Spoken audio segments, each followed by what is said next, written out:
All right, so we are on today 126, going through my old journal.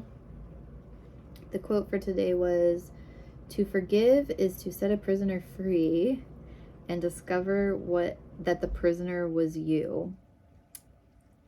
Is this on the screen? Okay. So, do you forgive people easily? Are you harboring any ill will or a grudge towards someone that you need to address? And if so, what is it? All right, so if you're following along, think about how this pertains to you. And let's see what I said. Forgiveness is kind of a interesting one for me. So let's see what I wrote. So I said yes and no. I think it really just depends on the person and how attached I am to them. And then I said, actually, never mind. I would say yes to the question of, do you forgive people easily?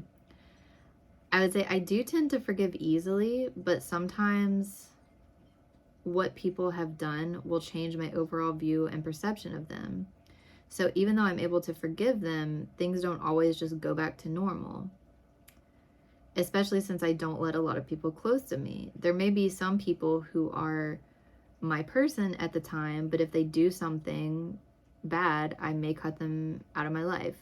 I don't necessarily hate them or remain mad at them. For the most part, I do forgive them because I know that their actions are likely a reflection of something going on within themselves and not necessarily me. But at the same time, I don't want to allow toxic people to remain around me, even if I've forgiven them. But sometimes the pull is just too strong, like with the person I was in the relationship with, or most of my serious relationships. So yeah, like people always say like, oh, well, if you don't forgive someone, if you just hold this anger, all that's doing is just, being negative to you. And so, for instance, like with my parents, I've mentioned this a little bit, like I don't really have a relationship with my parents anymore, especially my dad. I cut my dad off like, it's been like a decade now, and just haven't had any contact with him. My mom has been a little bit more recent, but I'm not like mad at them. My dad is a bad person. But I don't like dwell on it and just be like, oh, he was so bad and all this stuff. But then again, like he never like did anything like terrible to me. So he wasn't like physically abusive, or there was no like, other type of stuff that sometimes dads do or men do. But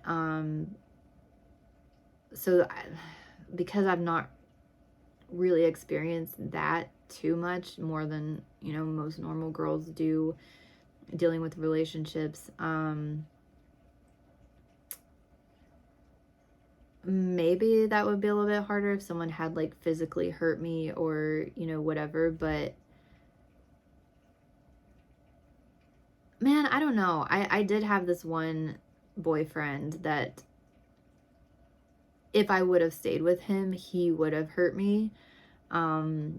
He did like lose his temper several times, destroyed the house, punched holes in the wall. And then there was one time that he pushed me down when he was mad, and that was when I just completely cut it off with him, because I was like, okay, so I know that you would like destroy the house, but now that you've actually put your hands on me, like that's not something I would tolerate. But I also like, I don't hate him. He's got some issues. Like I haven't talked to him or kept up with him in years, but like he had some issues and I overlooked some things in him. And I mean, I don't necessarily blame myself, and I don't blame women who are like allow abuse to happen. But at the same time, like you just holding anger towards these people after the fact, like after you've separated yourself from it, I just don't see any point. Like you've seen who the person is, you know who the person is, I don't know if this is coming out right, because I do understand like people staying with bad people because there's all these other things, and there's manipulation and there's things like that. But once you recognize that they're bad people, and once you can kind of look back after the fact, as long as like they're not still, as long as you're able to kind of separate yourself from that, I don't necessarily hold a grudge against my dad or this guy. Like, that's just how they are, and I finally recognized that and separated myself from it, so they can go be bad themselves. I forgive them, I guess. I just don't really think about it. Like, I definitely don't hold a grudge against people, but I do notice people's actions. And yeah, just like I said, I notice people's actions, and I don't hold a grudge, but then I also don't let the actions, I try not to let the actions continue. I try not to. Like I said, I do struggle sometimes if it's a relationship, because I think I was a little bit easy to be manipulated, kind of like emotionally, in the past. And but I've worked on that in myself. I try to not let that happen. But yeah, I don't know. I think some people, if they see an opening to manipulate someone, they'll take it, and not blaming the person allowing themselves to be manipulated. But I do think you do need to recognize when that's happening. And that's another reason, I know I talk a lot about social media and how it's helped me, but I feel like TikTok is helping more people recognize when things aren't